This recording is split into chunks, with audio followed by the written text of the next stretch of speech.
When Ruel says, aalis tayo in an hour, the first thing that Sage and I usually do ay ang maghanap ng food na pwedeng baunin. Opo, yes po, Your Honor, natataranta po kami. Kaya the last time we went out, we had pizza, squid rings, glutinous rice balls, or buchi, ang arte, chicharon, and fruits. Kaya sabi ni Daddy Ruel, takot kayong magutom ah. At ito nga pala yung mukha ng mga nagsabing ayaw lumabas. No matter how busy si Daddy Ruel sa life, he always finds time and ways to have a quality family day. Edi siya na ang the best husband and father awardee, Char. Sage and I are usually tamad lumabas. It's probably because of the weather. Oh wow, alibay ng mga tamagotchi. Ruel said na it's good for our mental health na maglakad-lakad and enjoy Australia's great outdoors. Hala siya, ganun na ba kalala ang aming mental health? Wala na ba kami sa aming katinuan? Charot. For sure, yes ang isasagot ng mga basher. Eddie, wow!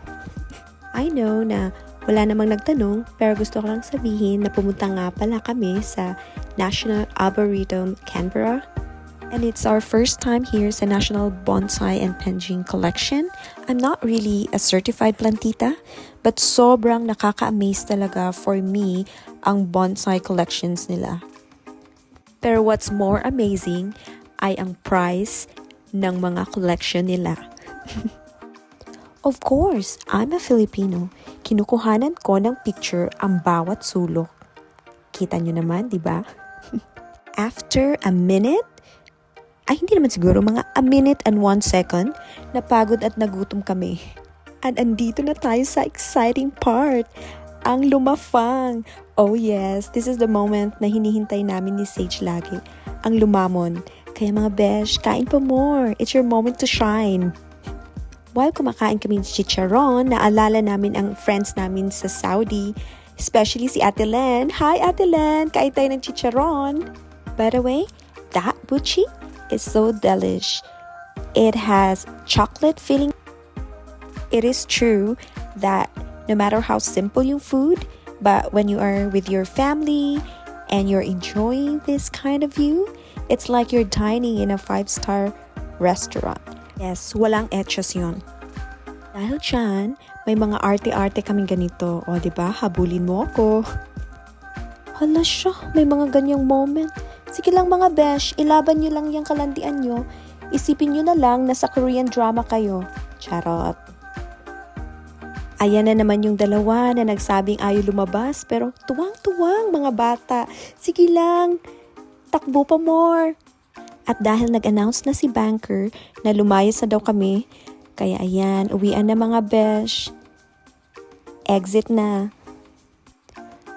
Pati pa naman sa pag-exit, kailangan rumampang ganyan. Sige lang te, push mo lang yan. Yung sa side na hindi ka mukhang haggard, sige, push lang. Ay, wait lang. Hindi daw muna pala kami aalis. Kasi ayan, mag-moment to shine muna daw si Sage dyan sa malaking acorn. O, diba? Sige, laban mo yan, besh. Isipin mo na lang, kasya ka dyan. Okay. Push pa. Kidding aside, ito naman talaga ang reason why we want to always go out para ma-enjoy ni Sage ang parks, lalo na dito sa Australia.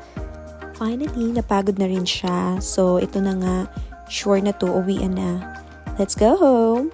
Ay, wait lang. May nakita na namang magandang view si Daddy Ruel at ang sabi niya, let's go out daw. Uy, grabe. Ang lamig. Ang lamig? Pero kung makaproject ka dyan, wagas. Kaya lagi kaming nire-remind ni Daddy Ruel na unahin ang panlamig bago ang mga pagkain. To be honest, ayaw na sana naming lumabas ni Sage. But Daddy Ruel said na maganda ang view dito, maganda mag-video and maglakad-lakad. So, naisip ko ay 3 things. 1, pangarap niya talaga maging vlogger. Pero ako lang ang tumupad ng pangarap niya. 2, gusto niya talaga kami mag-exercise. And 3, gusto niya talaga kami maglakad-lakad dito. And dito kami mamarites.